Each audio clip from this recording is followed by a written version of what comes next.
Welcome to Jesus Christ Production. Jesus Christ Production is all about what Jesus Christ has done 2000 years ago on the cross, as he has shed his blood, his divine blood. In his blood is his life, and he gave it for everybody, so everybody has life. So he brought the solution to this world, and that's the best thing that could happen for everybody who considers himself a human being, or in fact who is a human being. So it's just so wonderful. I today want to talk about, it's about the Biafra and Nigeria and the referendum. I want to give a perspective from my point of view, because I've heard different sources, and I just want to, because I'm interested in justice that justice happens in Nigeria, and I'm interested in that actually people who don't want to be part of Nigeria anymore, that they have their own country, Biafra. I'm interested in that, because then it's good for them, because we have too many people right now who want to flee from Nigeria, who want to leave it at all costs, at all means, and they just want to come to the West. Because the Nigerian government, and because the level of injustice in that country has reached heights unimaginable. So the people there need a stable government, something that is reliable. Like, they need security for the family, because every person wants to live, wants to provide for their family, for their wives, for their children, for their families, wants to work, wants to live actually a peaceful life. And Nigeria currently does not provide that. So there has been a big discussion about dividing Nigeria, making a Biafra. So the point today I want to discuss is that there has been going on talks that there is a person called Simon Epa, and he somehow introduced something like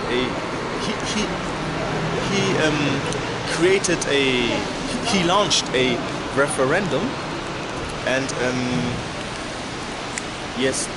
that referendum is for, basically it says that people vote, every person who is a Biafran or in the southeastern region should vote online, and and you know what a referendum is. It's so now since I have listened to different sources, I've heard certain things. Basically, I think that's a good idea, and so, but I have my own doubts, I have my doubts about it, and I also strongly doubt the person Simon Epa. By the way, I wish that Mazi Nnamdi Kanu would get released, would get free, because he's still imprisoned right now, which is highly unjust. It is basically, let me just, because it's raining a little bit, I would like to somehow talk with the safety of the camera not getting damaged. So moment please.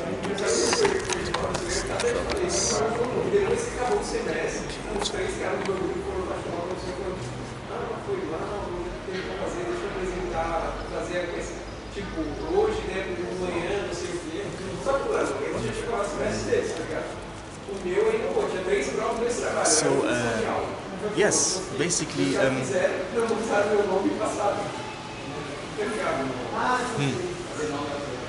let me just start from here. I personally, this is my opinion, I think it's a topic everyone can have their opinion.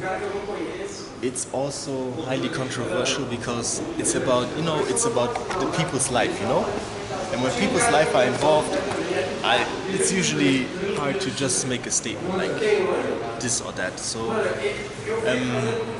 what I have against Simon Ekpa, according to sources that I've listened to, and one source is she calls herself Biafra daughter.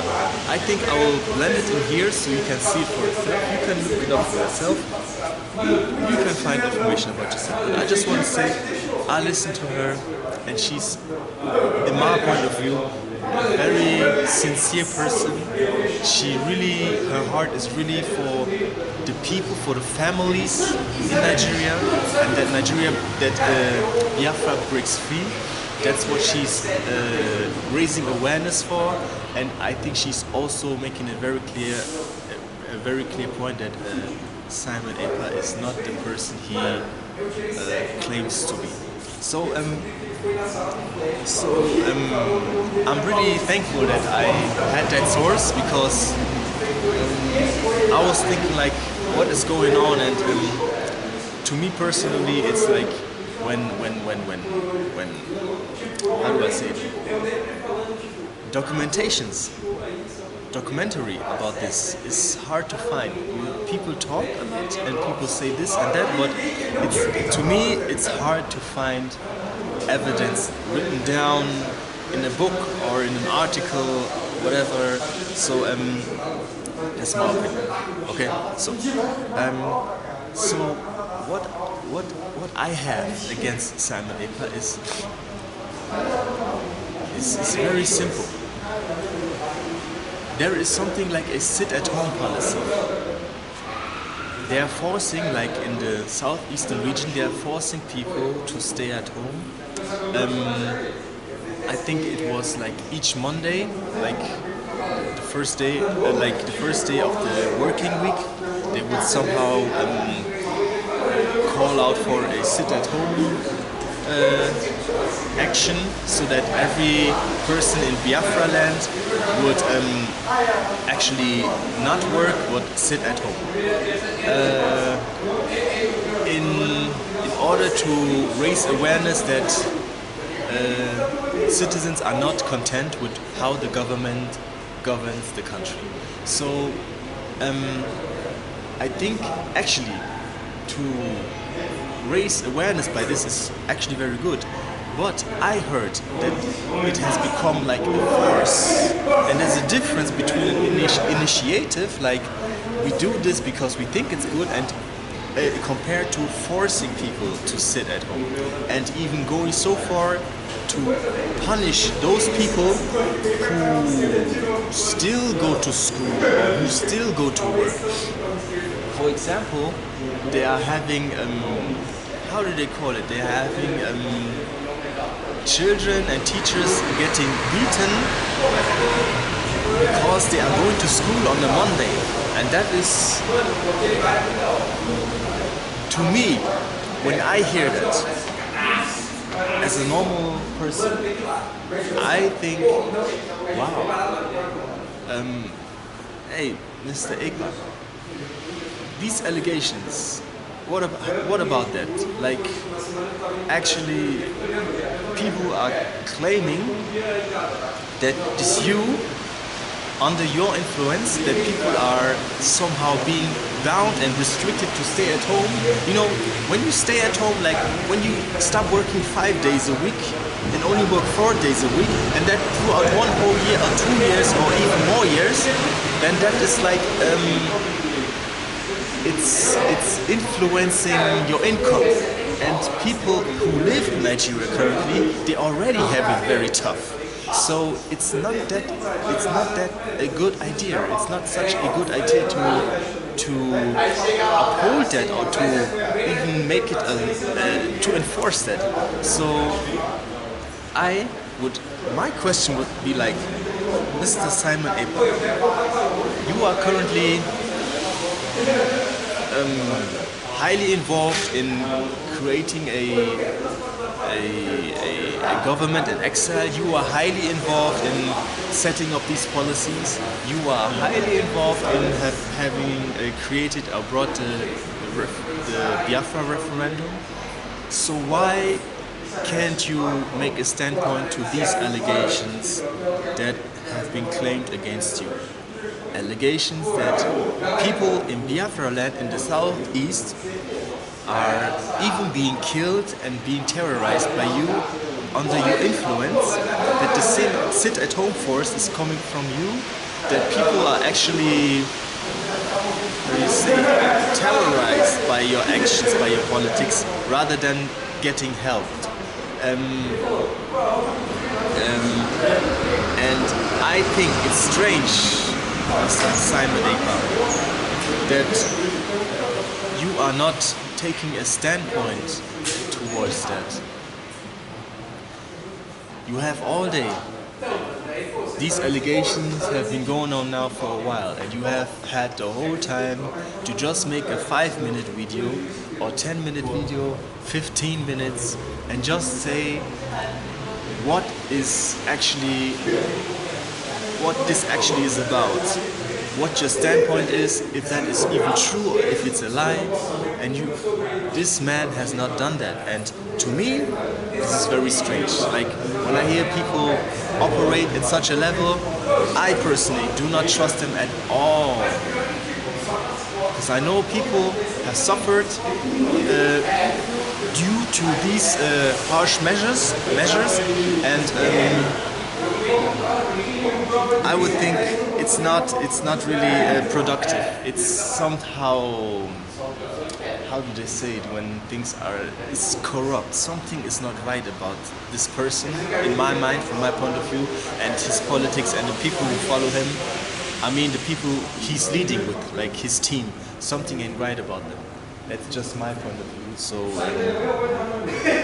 and the second point I have is like, this referendum. It's like, referendums, you can look it up, what the definition is. People vote, for example, for however, they vote on one specific point, for it or against it, and they do it nationally, in a national vote. And so what actually basically a referendum is like, for example, if a vote was in favor of one law to get applied, then the whole nation might make a referendum in order to think about revoting again. For example, if they would make a referendum and the majority of the referendum outcome would be that people are actually in favor of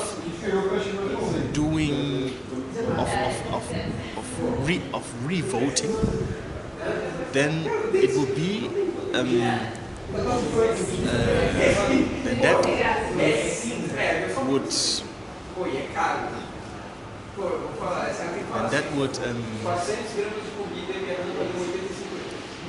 then that would be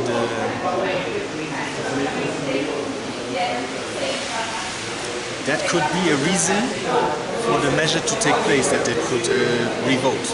Okay, so what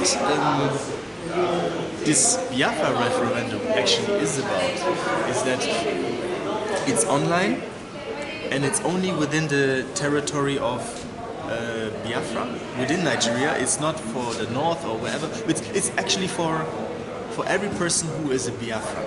So and my point is that Simon Ekman, is displaying it as if it is like, if people would join the referendum and if people would engage in the referendum, then that would automatically bring Biafra as a nation separate from Nigeria. But that is not the case. It is just a referendum. And by that being just a referendum, whatever the outcome is, even if the outcome is in favor that the majority of the people who participated in that referendum would... I think it has stopped raining, hopefully. Even the majority of people who have participated in that referendum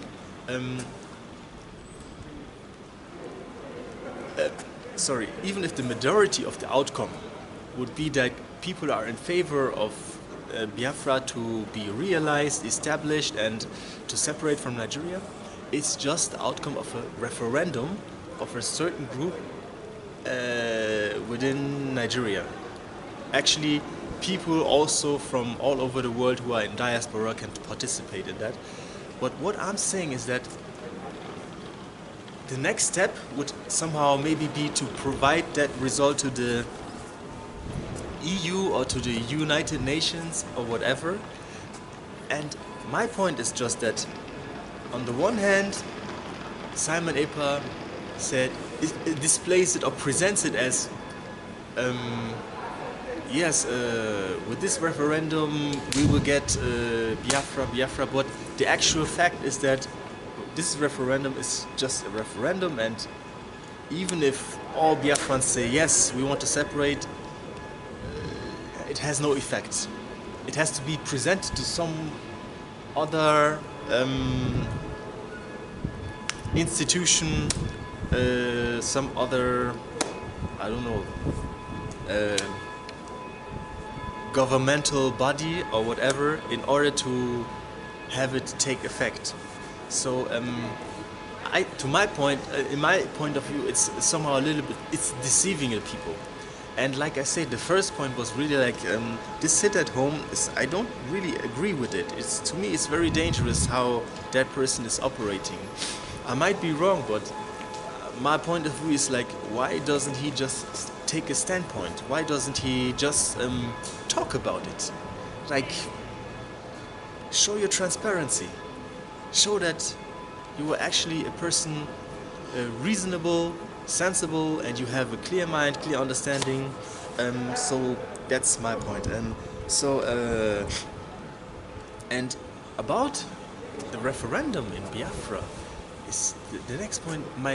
Why I criticize Simon Epa is that, what about the people who have grown up in Nigeria, in Biafra land, for example, Enugu or whatever, and there may be old people like grandmothers and grandfathers, and then this referendum takes place, and what if they do not participate in that referendum? What if they don't even participate in that? What happens to them? Because there's another point here that I've seen, that Simon Epa has actually introduced something like a, okay, it's starting to rain again. He has introduced something like a so he's introduced something like a citizenship for Biafra land. So 1 minute please. He has introduced something like a citizenship, and that citizenship is like it has a, one has to it will provide it will provide something like an ID and all this digital stuff.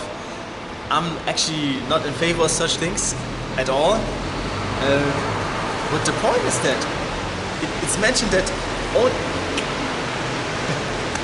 it's only mentioned that Biafrans are allowed to no, not only if a person has that ID, that passport, then that person is allowed to have that Biafran citizenship. And my question is, what about the people, maybe just for example, a grandmother or grandfather who has not participated in that vote? Will they now come, as Biafra is established, will they now come to that elderly person and throw them out? It's like, there's too many things that I personally disagree what Simon Epa is doing and saying, and that is the reason why I do not participate in that referendum. I know this video is now long, and I think I've not presented it the way I wanted to, but like I missed some words and vocabularies, but basically I wanted to make clear that there are different points of views and sides, and it looks like, wow, we are now so far, we are now doing the referendum and Biafra will come, but I actually, from my point of view, I'm not in favor of that, because, you know, there are people who are forced to sit at home and who are getting punished if they still go to school, still go to work. And actually, if, like the Biafra daughter mentioned, that if Simon Epa would really be in favor of Nnamdi Kanu, of Mazi Nnamdi Kanu, in favor of people from the southeast, then that would mean that he would actually fight the Nigerian government, he would fight the people, the terrorists who are from the north coming and all the time assaulting the people from the southeast. He would not attack the people in the southeast. And that's a strong point, where everyone who considers himself a politician should actually make a standpoint, should actually defend his standpoint on that, because that's a harsh allegation towards him from my point of view. I don't trust him at all, and I strongly recommend not to participate in the Biafra referendum. I am not doing it now currently, and I'm not planning to do it unless Simon Epa is somehow given a standpoint and given an answer. But since such an easy thing to do he's not capable of, I think is very highly corruptive intentions behind that.